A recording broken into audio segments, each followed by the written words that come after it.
I'm an entrepreneur that loves to scale businesses. Ever since I think I was 15, I was starting businesses. It's allowed me to really see how businesses can scale up to £1 billion worth of value. Challenge, I think. I like to solve problems, and I like to take a challenge on and achieve good things and big things. Don't see any obstacle really as something that says you can't do this. I think it's like, okay, if we want to get there, if there's roadblocks in the way, we've got to get through them. And I think that's what really interests me. Anything is possible. If you want to do something, you need to go out there and do it. No one's going to do it for you, but also complicated things like setting up a business and creating a brand and hiring employees actually aren't that complicated.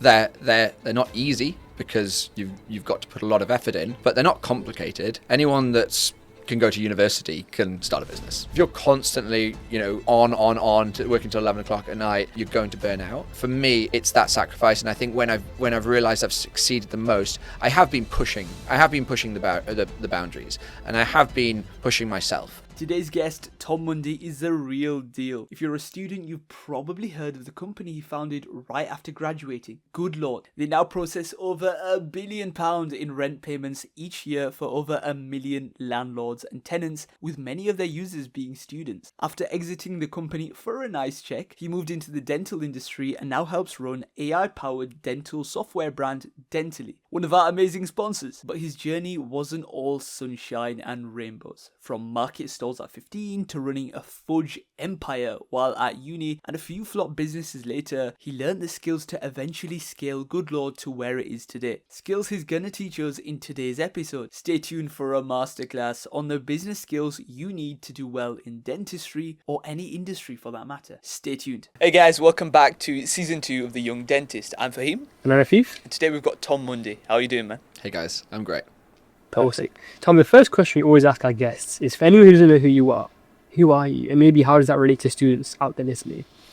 Okay, so I would say I'm an entrepreneur that loves to scale businesses, and I think that's kind of who I am at my heart.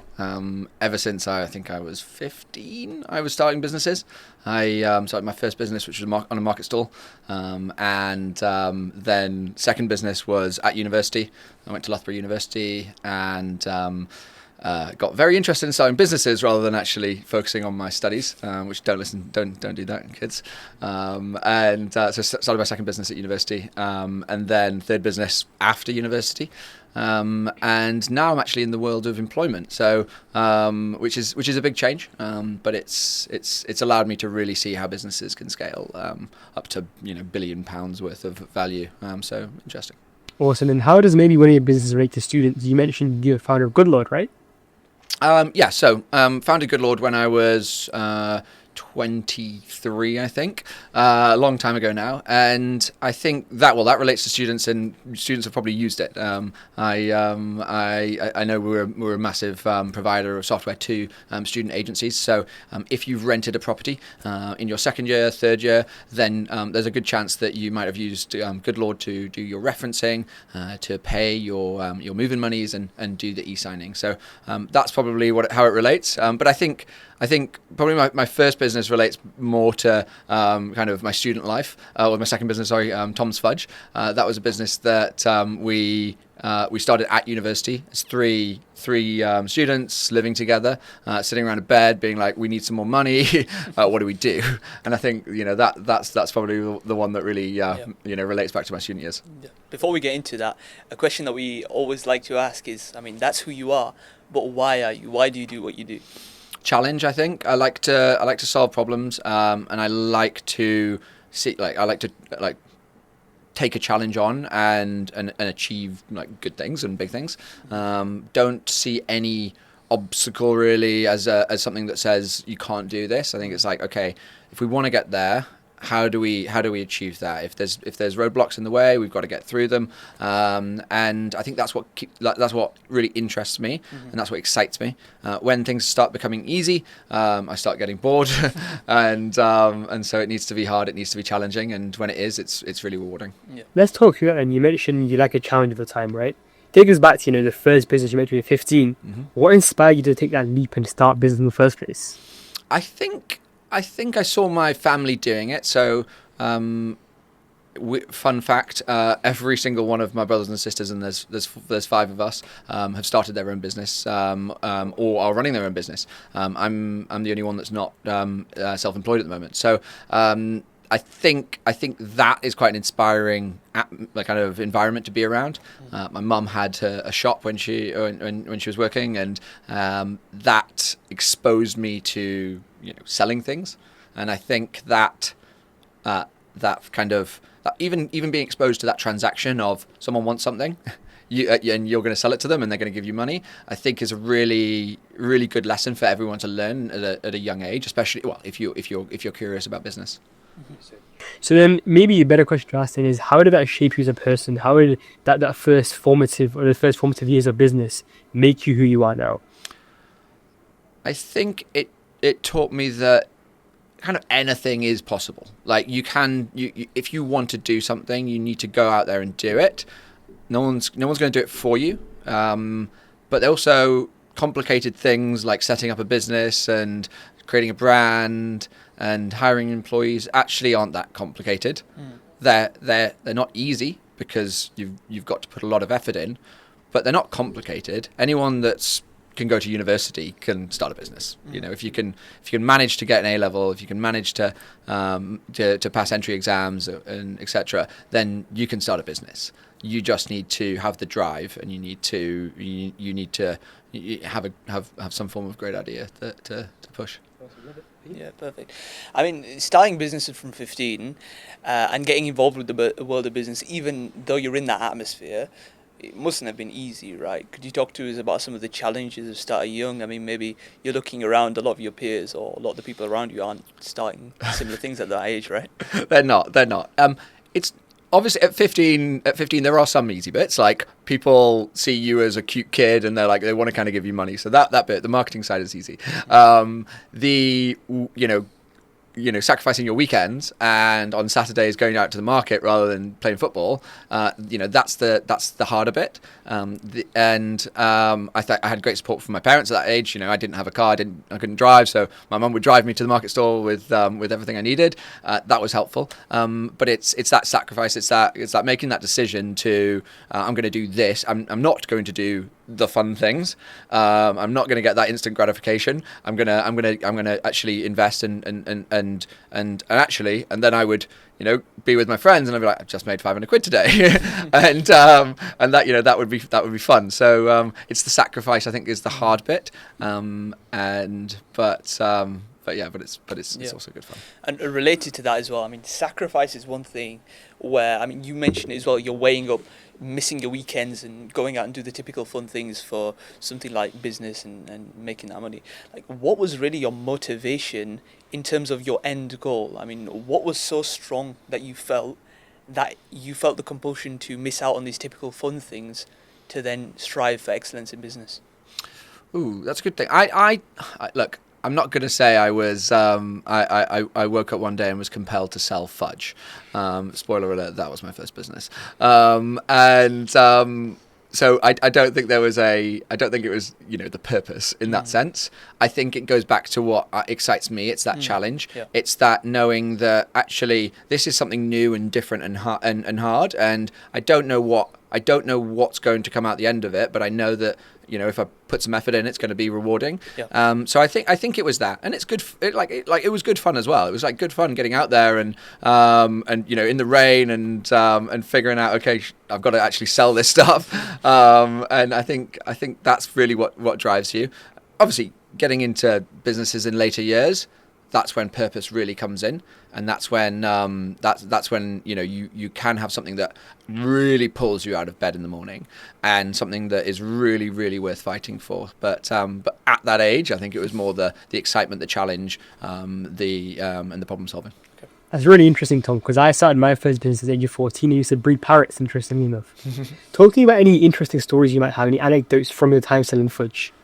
Yeah. So let's fast forward to when I was 20 when I was at university, doing it with my co-workers. So we would actually we created a Facebook page, and we actually got some orders from friends. But they were just friends, and we're like, we need to do more than that. And so what we did is we thought, where are we going to get interest from? Where are we going to get likes from? Where, this is the days where Facebook likes were really important. And we went out to the library. We printed out, it's really, really simple. Check out Tom's Fudge on Facebook. And we printed out hundreds of sheets of that on the printer using all our student credits. And standing there for hours, being like, one sec. And we then just went around and we just put it on people's tables. They were in a captive environment.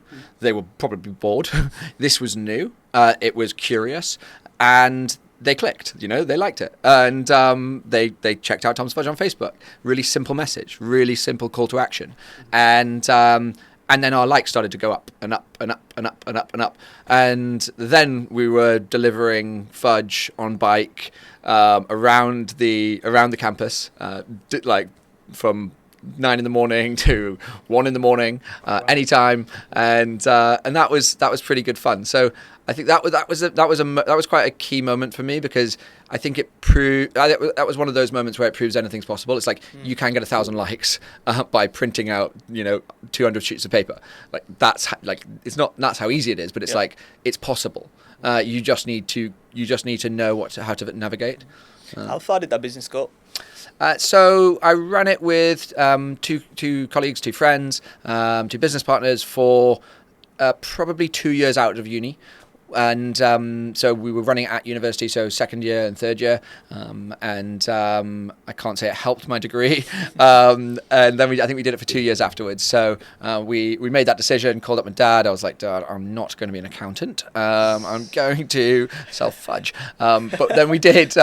We had loads of events around the UK, and we'd go to these food festivals. We'd go to horse trials, any big event with thousands of people, and we'd create a store. We'd put up our stall, and we'd get our fudge out and we'd sell it, and it was really, really cool. It was good fun. We was living with our friends, living with your friends, living with your business partners, and learning so much along the way. We actually started another business. We were constantly trying to start businesses there. We're never happy and never content. And we started a liquid nitrogen ice cream business. So we were literally making liquid nitrogen ice cream on these stands with like smoke going everywhere. That was really cool. And we tried but failed to start a rum business at the time, like an artisan rum business.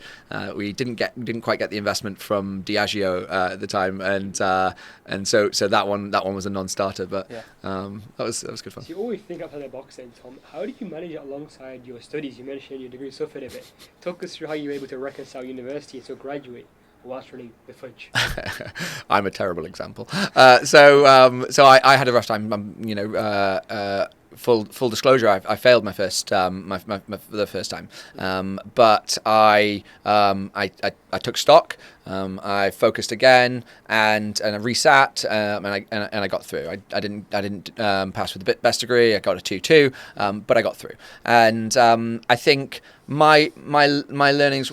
I think my learnings for this, and again, you've made the decision to go to university, but that doesn't necessarily mean that's your future. It's a path, it's a journey that you're on, but you may find something that shapes you differently and shapes you for the better along that journey. So I don't think it's necessarily I'm sure there are people that go to university and can get a first and start a business, but actually I think university for me was more about. I think there was probably one course that actually that gave me more than the rest of the degree combined, because it was really focused on how to start a business, what a P&L is, what marketing is, what costs are, what profit is, what EBITDA is, and that has then shaped my whole career. So I could have done that. I didn't need to go to university for that. I could have done that anywhere, But that was the most formative part, and that was the bit that I think I should have searched out more of that and less of the quantitative economics that doesn't really help me today. So how much of business then would you say, Tom, is technical rather than softer skills? You're actually running a business. Yeah, it really depends. Actually, running the business, being a manager, it's all about soft skills. Like I think it's all about understanding how businesses work, what good business looks like, what bad business looks like, how people work, how to get what you want from situations. It's a lot about that. Obviously, if you're in deep tech, if you're a technical co-founder and you're writing AI algorithms, then that's different. It's about being technical. But if you want to be scaling a business, if you're hiring people, if you're out there selling, then that is about those soft skills. It's about knowing how people work. So yeah. Yeah. I've got two questions, one on that and one just going back a second. Is that how do people then deal with the almost sunk cost fallacy, or that sunk cost feeling where they've gotten into this degree now, they feel the compulsion to put their 100% effort in it, and then at the detriment of what they're really passionate about, which is their business? I can tell you what I did. I went for what felt right for me. Yeah. And I think I think I think I would. Was I the perfect student? Was I getting early nights all the time and always doing revision, or was I socializing with friends and going to the student union? I probably didn't have the best mix, and I think if you're really if you're really driven and you really, really, really want to succeed in life and you want cake and eat it, then you've got to dial up those sacrifices, and I don't think there's any excuse. There's no substitute to that. Yeah. There's no substitute. Like if you burn the candle at both ends, you're not going to be in peak performance. So I think it's about understanding, what do you prioritize? What is it that's important for you? For me it was business. It was challenge. It was that unknown. It was not the books. And yes, there is a sunk cost. Yes, you have passed exams and you're racking up debt.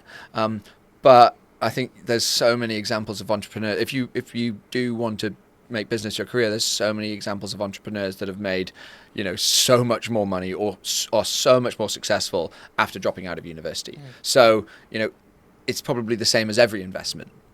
There's no point throwing good money after bad money, and your money in that scenario is your time. Yeah. And if you have an idea, if you have something that you and you feel confident and you're passionate about that you could succeed in, then you can study later. You can learn those things later if they're really important. Focus on the thing that you're passionate about. I think would be my advice. So, yeah. So Tom, what kept you in university then? What kept you for those 3 years? Good question. I think it helped that my business was focused around the university. So a lot of our revenue was coming from selling to students. We were making really good money from selling to students. So and I think actually the university was really good at cultivating entrepreneurship. Loughborough had an innovation studio, and we were part of that. They invested in us on other ideas. A friend and I registered a patent for a silicon stylus, and that fits on the end of any pen, so it turns any pen into your favorite pen into a stylus, which at the time, guys, when people were using styluses, well, it was cool. And we got that made out in China. We got investment from the university. I think we got about £50,000, and we gave it a go. We didn't quite break through. We failed on that one. Another failed business, and I think it was that. I felt like I was in an environment of innovation. I felt like I was in an environment that actually was a really good place for me. And I think Loughborough was really good for that. Yeah. Touching on that then, because you that's a very unique business idea, I'd say. How do you actually identify these ideas? I know you mentioned failing again and again or trying new things, but how did you go about identifying what might work? That's a good question. Yeah. I think it's a combination of feeling the pain yourself and knowing what can sell or what could sell. You've got to have that commercial mindset. I think you can't just go in, I get ideas, and sorry mum, you get ideas all the time of this would be a great idea, this would be a great idea, this would be a great idea, and you need to know, can you actually turn this into, is there a market? Could you turn this into something? Could you sell this? Can you get this made at a cost that is kind of feasible? So you need to have those things in the back of your head. You need to have that. You need to be able to make those relatively quick gut decisions.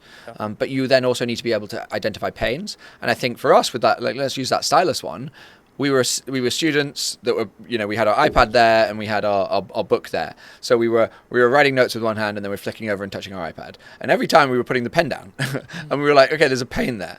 And we liked this pen. I liked that Bic. I wanted to use that. I didn't want to use some random pen with a rubber top on it. So I think that was we felt the pain. And could we get something made out in China using Alibaba? Yeah, we could.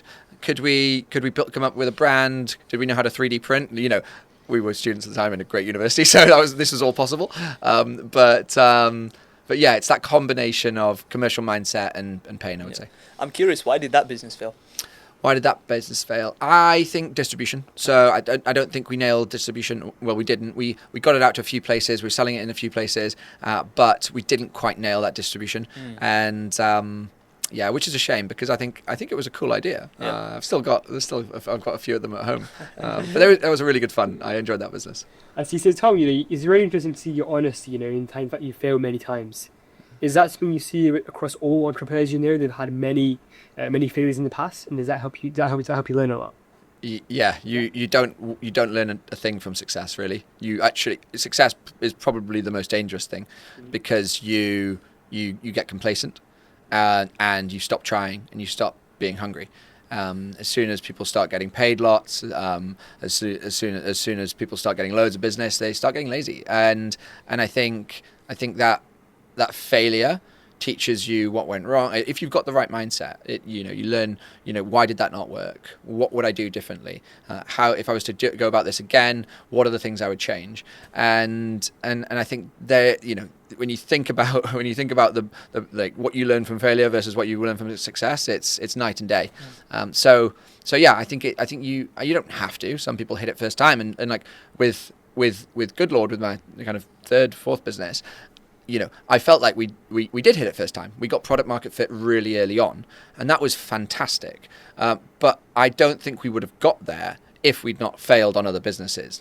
I started it with my brother. He'd had businesses that failed, and so the learnings we got from that were invaluable, and we wouldn't have been able to have that overnight success unless you'd had all those failures. There's a saying, it takes 10 years to get an overnight success. There are so many individual things that go into a home run that wouldn't make it possible if you didn't have those failures. Brilliant. So talk to us more about Goodlord then, because that was almost your biggest venture, right? Mm-hmm. How did that come about?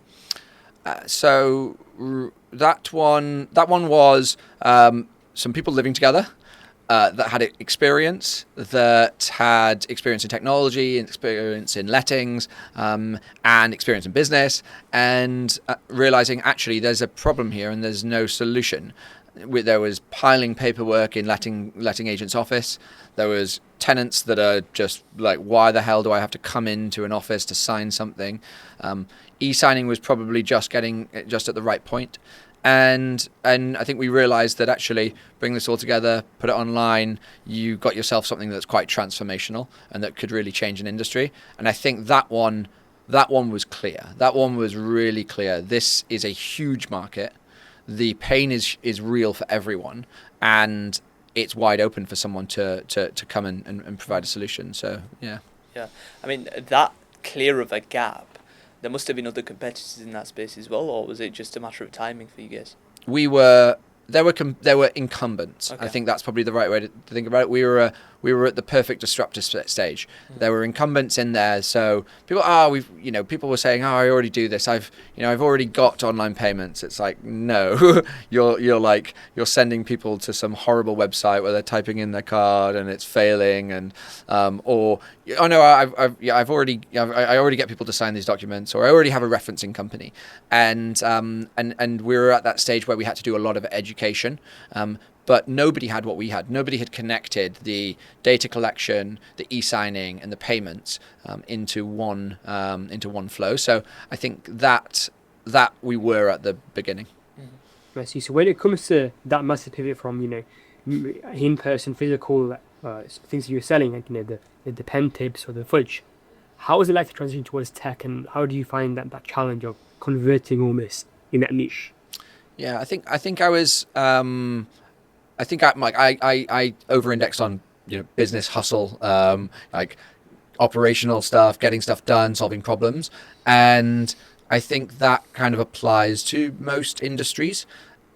It was a big learning curve, but I was at the age where actually learning to use technology, I was probably more literate than, most adults so I think it was the perfect age for me to get into technology. And but all those learnings that I got from starting a business, designing brands, setting up our accounts, and dealing with lawyers sometimes, all of that is so transferable. So it's just then, okay, what's the product we're selling now? And that's slightly different, but you can learn it quickly. So I think it was I wouldn't say it was a hard transition. I think as long as you're open-minded and you go in with like but I understand this is gonna be different, then I think it was okay. And I also felt the pain as well. This is another example of, if you live that pain every day, or you've been through it enough times, then you can get your head around the solution, and you can get your head around the problem. I see. So you mentioned at the very start, Tom, you're an entrepreneur who has scaled businesses. Of course, you took Goodlord from where it was as a startup idea to incredible heights. How was that like? How much you have to adapt throughout those phases of growth? Yeah, there's like stages of evolution, and I think the person who started Goodlord, and then when I left, totally different, different mindset, different experience, and you learn that along the way. I was there for 10 years, and we went through ups, we went through downs. There was so many different challenges along the way, and I think they teach you so much. And I think you've I was speaking to someone the other day around kind of I don't feel ready for that next step, or maybe it's it scares me, and I think that's good. I think you need to have that fear, that kind of unknown of what's next, but you need to embrace it.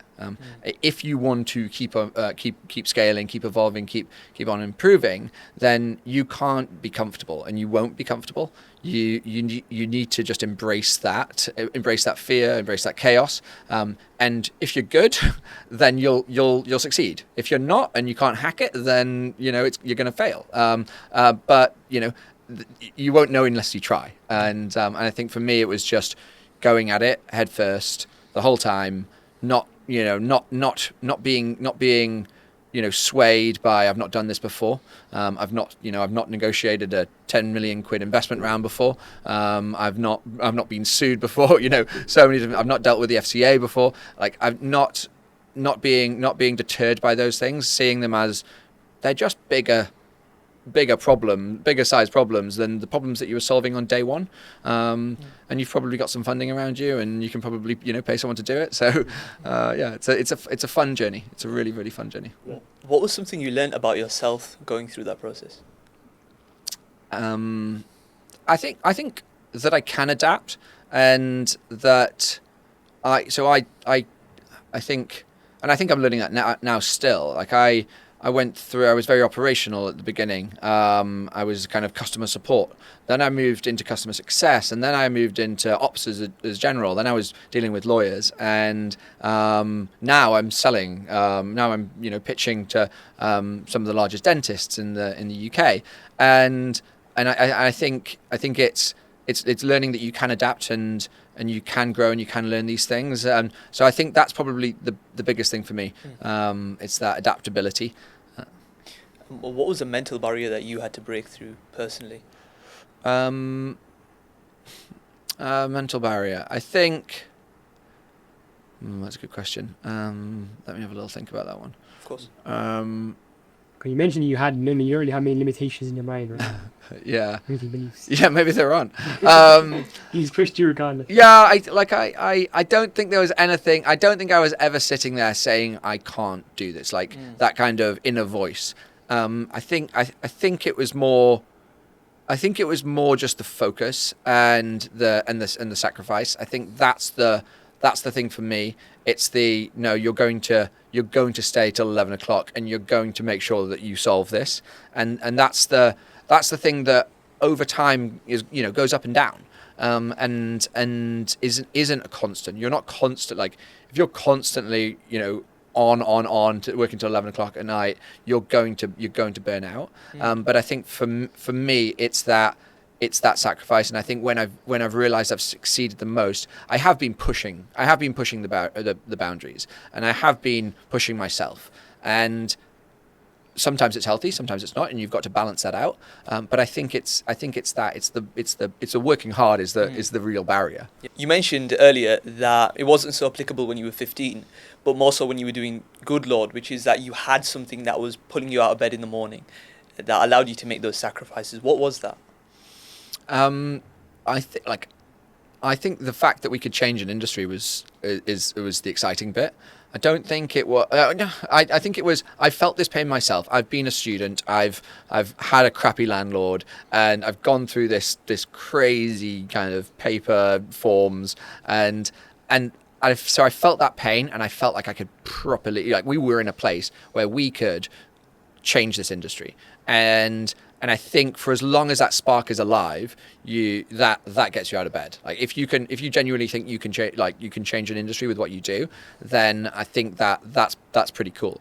And that is in itself is an amazing investment, or something to try and find. If you can find that opportunity, that desire to change an industry, that will keep you going for years and years and years. And then if you can keep articulating that to your team, then that will keep your team going. And then you're really a force to be reckoned with. So I think it's that opportunity to innovate and to change things. So you mentioned there Tom T, right? I know you're a big believer in culture. How were you able to set that culture and lead from the front, even though you're younger, arguably, than many people you're working alongside at Goodlord? Yeah, I think there's a few things. There's like, I think you got to check your ego at the door. Like, I think you can't, like, even though I was younger, I was COO at for a large point, and had a title, and I was founder, and actually I didn't feel like that. I felt like I'd be, if I had to clean the toilets, I clean the toilets. Like, if we've got a blocked toilet, I'll sort it. Don't worry. If we've got a fire alarm going off, okay, I'll be the fire warden. And I think you've just got to put yourself, in the position to say, actually, I am, our employees are the most important thing, because they're the ones that are actually out there speaking to our customers. They're the ones that are selling the product. They're the ones that are making the product. Those guys are the superheroes. And actually the founders, their job is to remove barriers and make sure that the team can do great work. So I think if you have that mindset, and you don't have this mindset of everyone will do it for me, then I think that sets the culture. And I think that's probably what my mindset is that actually, if there's a shitty job, I'm the one that'll do it. If I have to tell the customer that things have gone wrong, I don't mind. Like, as long as you don't mind picking up the phone and doing it. And a lot of the time you don't have to do it, because your team will say, no, I've got this, don't worry, because they want to get that experience. But I think you need to be willing to do that. If there's anyone that wouldn't pick up a phone to speak to a customer to deliver bad news, that's a really bad sign. But I think if you can and you do, then your team will follow you through that. I see. Would you say that the age is a big factor in having to overcome something, or were you quite natural in that young age of leading 7 people? Because many dental students will graduate, go to practice, have got 10, 15 people around, and they've got to lead. What would you advise them to do? I think people will judge you on your actions and your output, and I think that will shine through. So I've never thought about age ever, really. I still don't think about age, I'm one of the probably younger leaders in the business that I'm in now, and I don't think about age. I just think about output, and I think about my results will speak for themselves. And I think if you have that mindset, it really doesn't matter. It really doesn't matter. And if people are judging you based on your age, then get out. That's why do you want to be judged on that? It's binary. It's arbitrary. It means nothing. Okay. And speaking about all of that, thirst for challenge and overcoming things. What was it like when you actually exited Goodlord then? I mean, how did it feel to actually finally let go and not have to deal with those challenges? Liberating, of course. I think when you go from always having issues, or because again, Spoiler alert: when you start leading businesses, all you deal with is issues. It's not just success after high five. No, it's all the issues bubble to the top. So I think there's a liberation from that. There's obviously there's an emptiness, of course. Like when you've woken up every day and you know exactly what you're doing, you know who you're going to see, and that's not there. There's an emptiness. Obviously, you fill that with you go and use your time and make sure you don't squander that. But yeah, I think there's that freedom. But then with that freedom also comes the question of what do I do? And then for me, it was like, actually, okay, cool. What do I want to do? Like, what is next? Is it start another business? Go through that, that absolute ringer, which is founding another business again? Or is it actually, I want to learn, or do I want to study? Or do I want to gain experience in something else? And for me, I chose that, gain experience in something else. I wanted to, I didn't get the commercial experience I wanted from Goodlord. Although, I was speaking to investors and dealing with customers, I wasn't necessarily accountable for our P&L in the way that, say, the CEO was. And I wanted to get that experience. I wanted to understand that, get that feeling of, okay, we're at the end of the month and we're not quite there yet. What do we need to do to be able to get it over the line? And I don't think you get that unless you're accountable for that P&L. I see. So once again, it was taking a new challenge. Is that the reason you left Goodlord then? Yeah. Awesome. So you raised a lot of money in your last year at Goodlord. Were you quite involved with that process? And what would you say to anyone out there looking to start an idea and wants to get that investment so they can take it to the next level? Because you mentioned Loughborough, 50k, not easy for a student. What would you advise from that?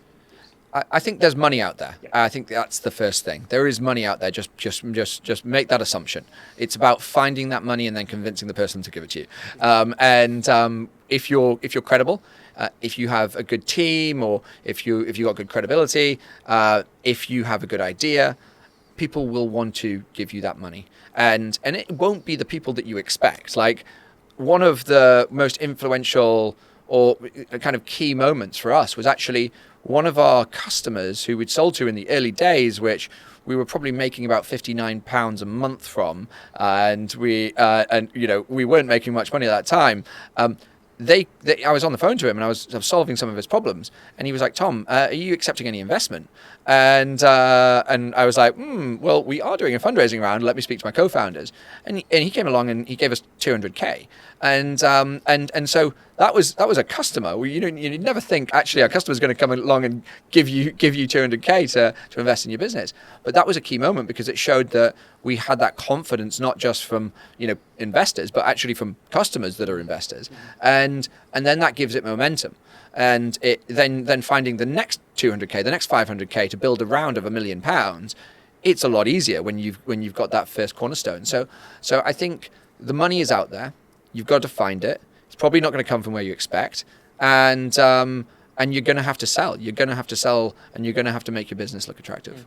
Well, on that point then, because that was essentially you resetting your perspective, knowing that it was possible for you to get 200k from just a customer interaction. So I think with a lot of graduates who are starting their first business, they have a lot of limiting beliefs that they feel like I can't do this or this can't happen unless they've actually broken through it. So what are some things that you have learned that have helped you break any limiting beliefs, or might help a student break those as well?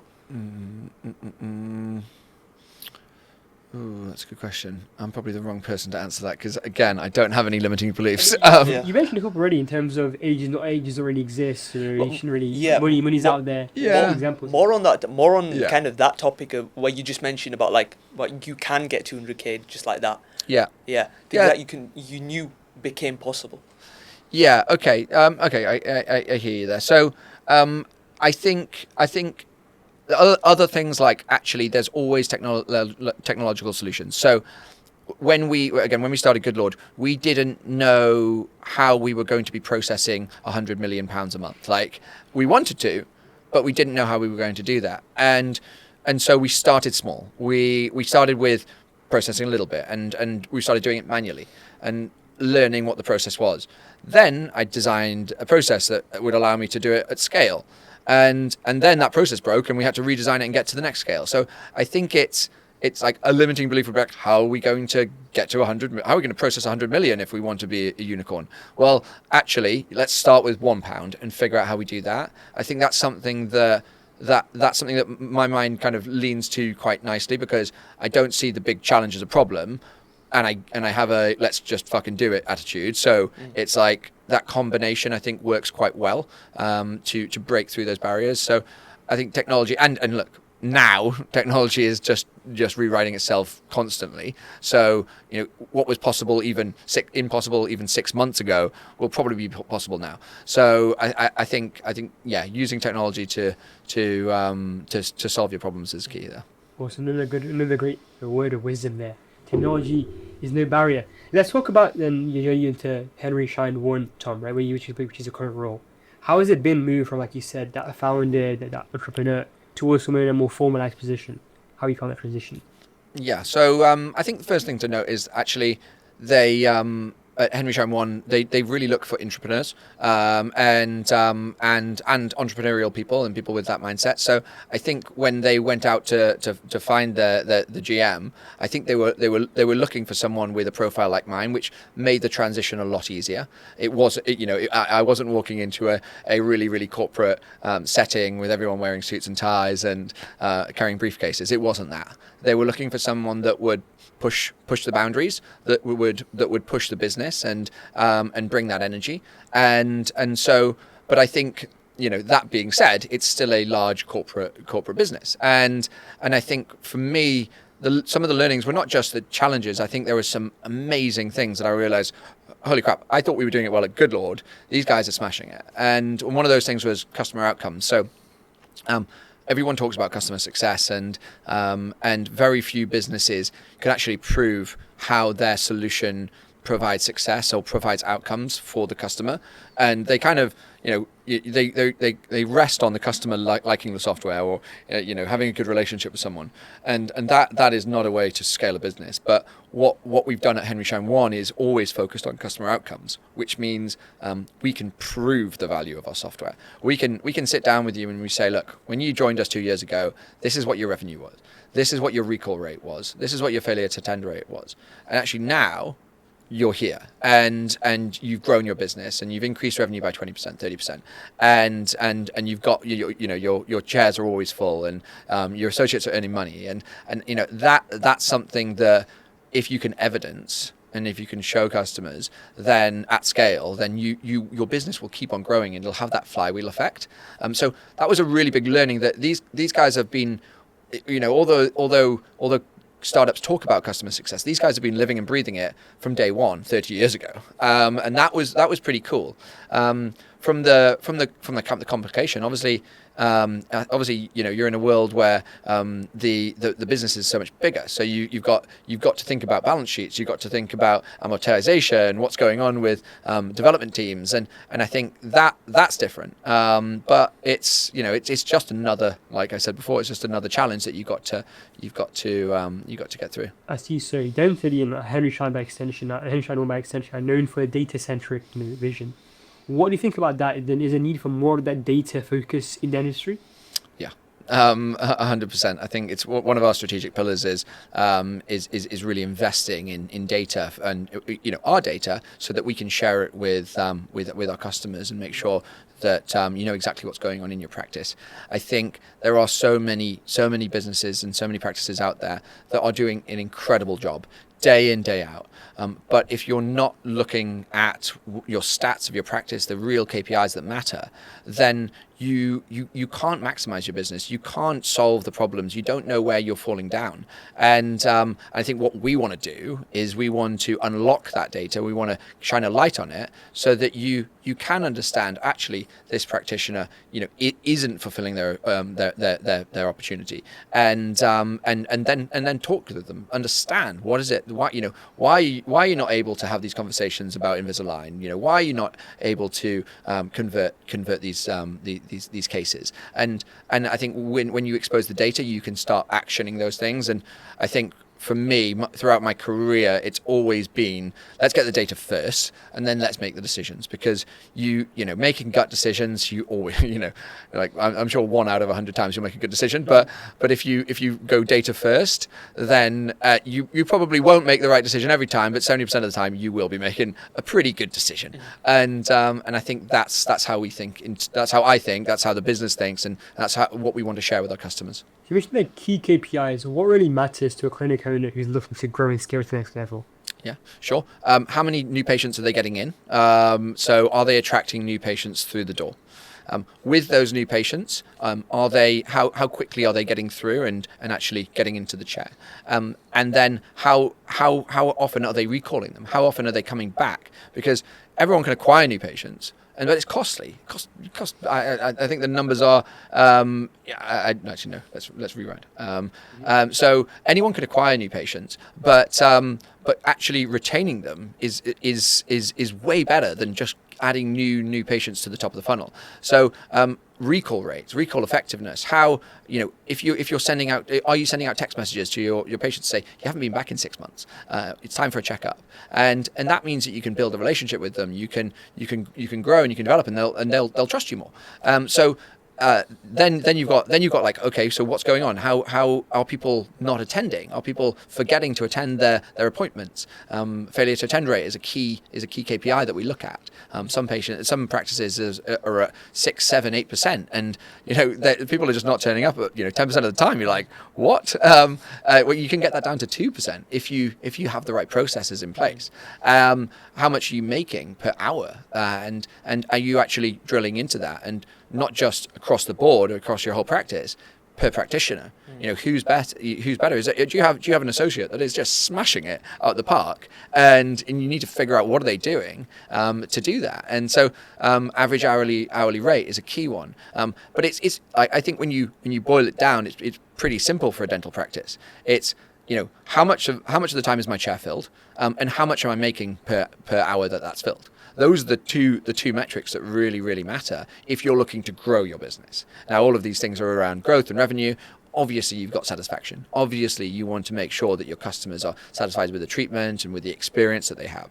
So making sure that you're measuring kind of CSAT, customer satisfaction, making sure that you're sending out text messages afterwards to say, how was your service? Like, rate us, leave a review on Google, and lo and behold, if you get a 5-star, that's going to help you get more patients at the top of the funnel, because people are going to trust you. So there's some of the key kind of KPIs that we ask people to focus on. And that's another thing where, I mean, all these reviews and follow-ups and stuff, if you're doing this manually, it's going to take a long time, and you won't really be able to focus on that customer support thing. I'm sure Dentally or Henry Schein, they do they have a system for that, right? Yes, we do. We have recall engines where we will create automation around when your patients were seen, when the next time to recall them is. We'll have kind of stage workflows that say, okay, send a text message first, then send an email, then send a letter maybe. Different patients work in different ways, and you need that cadence. It's just like marketing, really. You know, if you spoke to a marketer of a software business, they would have drip campaigns. You've probably all received them. It's not that first one that you click on. It's probably the third, fourth, or fifth one. And then once you've got that click, you need to make sure you've got a really clear funnel of taking that interest and turning it into a booking and turning it into an appointment. So you've got to have the right infrastructure there, and that's where our online booking comes in. You know, you can't say, it's time for a new appointment, please call us, and you send that message at 7 p.m. when you close. That's a great way to waste some money. But if you send a message that says you're due for a recall, you're due for your checkup, click here, and you go through to a nice online booking. There's availability because you've zoned your diary correctly, and then someone can book and they can pay a deposit, which increases the chance that they'll actually turn up. And then you've got yourself an appointment, you've got yourself a patient in the chair. So it's about having, it's not just the top of the funnel automation. Anyone can send some text messages. It's about having that entire journey worked out. And for us, we're thinking about it every day. We've got product teams, we've got engineers, we've got analysts that are constantly looking at that customer journey from a patient perspective, from a clinician's perspective, and understanding how we can optimize it. See, so Tom, considering your background in a range of industries, what do you think of the dental industry from a business perspective? I think it's an amazing industry. Actually, it's got so much opportunity. I think we have in the UK we have so much demand for dentistry, but it's inefficiently distributed. I think there are there's the concept of dental deserts where there's not enough practitioners, or there's not enough appointments for the number of patients out there. So all that says to me is there's opportunity. There's opportunity for someone to say, actually, okay, if I can make this work where other people haven't, then I've got myself some captive demand, and there's scenarios where you've got some practitioners that are consistently making 900, £1,000 an hour, and you've got others that are making 100 quid an hour. That disparity just says it's inefficient, and there's opportunity to balance it a little bit there, so I think that's what really excites me. And if I definitely sit here being like, if I was looking at university again, would I consider being a dentist based on what I know now? I think it is an amazing career. It is an amazing career, especially if you're entrepreneurial, because you can have a profession that you can rely on for the rest of your life. But if you want to start a business, if you want to really grow and have the challenges of building brands and hiring employees, you've got that opportunity too. So for me, I think dentistry is an awesome industry, and really, really exciting with loads of opportunity. Yeah. Is there anything apart from owning a practice that's also a way that a student or a young dentist can get involved in the entrepreneurial aspect? Because I think a lot of people, when they think business and dentistry, think owning a practice. But is there anything else out there that they can get involved in as well? I think you guys are a perfect example. I think there's a lot around the marketing side of things. There's a lot around, dentists are amazing at what they do and they provide care. But when you were choosing your university degree, you probably weren't thinking, actually, I need to be really good at TikTok. I really need to be good at Instagram. And so there's so much education that could be done for dentists there, and I think that's an opportunity for someone that knows the craft and knows the trade, but also really interested in marketing. So advice, being an advisor there, there's a huge opportunity there, and I think that then goes on every thread. If you're an expert in what the person does, but you have an interest in another part of dentistry or running a business, then there's opportunity there for you. Awesome. And I guess, Tom, the last question we ask all our guests is, what does success look like to you? I think success looks like for me. That's a good question. I think success is. I think happiness is success, and I think it's about understanding and designing your life in a way that you can find consistent happiness, and that's about surrounding yourself with people that you love. That's making time for fitness and health. That's making sure that you've reduced stress, and also making sure that you feel like you've achieved what you want to achieve in business and in your career. And I think for me, I have a lot more to go. One day I'd love to be a CEO of a business, and I feel like I'm on that journey, which is fantastic. So I think success is not just business, it's not just career. It's your overall happiness in your life. So you mentioned that on many parts of the journey, Tom, how you've been in very difficult times, right? Can I check you on that? Where can I say that it's maybe fulfillment what you're chasing rather than happiness? Because of course you can't be happy all the time. Would you say you're looking for a sense of purpose more so? Yeah, I think very, very good challenge. I think you like it's and I don't think it's about being happy all the time. I think it's about it. If we're to be really deep here, it's about lying on your deathbed and being like, do I feel like I had a happy life? And of course you need to have sadness to feel the happiness. So I don't think it's about being happy all the time. But I do think it's about on balance. Do I feel like I've achieved the things in my family life? Do I feel like I've achieved the things in my professional life? And do I feel like I've achieved the things in my personal life and my own internal goals? Have I seen the world enough? Have I ridden a horse down a beach? All these different things. I think it's about making sure that you've lifted them all up. and you haven't let one go. Because if you let one go, I think you'll be sitting there with a little bit of regret. And I think you'll be sitting there, I wish I'd spent more time with my family. I wish I'd seen the world more. I wish I'd worked harder. And I think it's about making sure you try and lift them all up equally. Awesome. There you are, guys. I've been Afif. I've been Fahim. This has been The Young Dentist, and you've been joined today by Tom. What an absolute pleasure. Thank you so much. Thanks very much, guys. It's been a pleasure.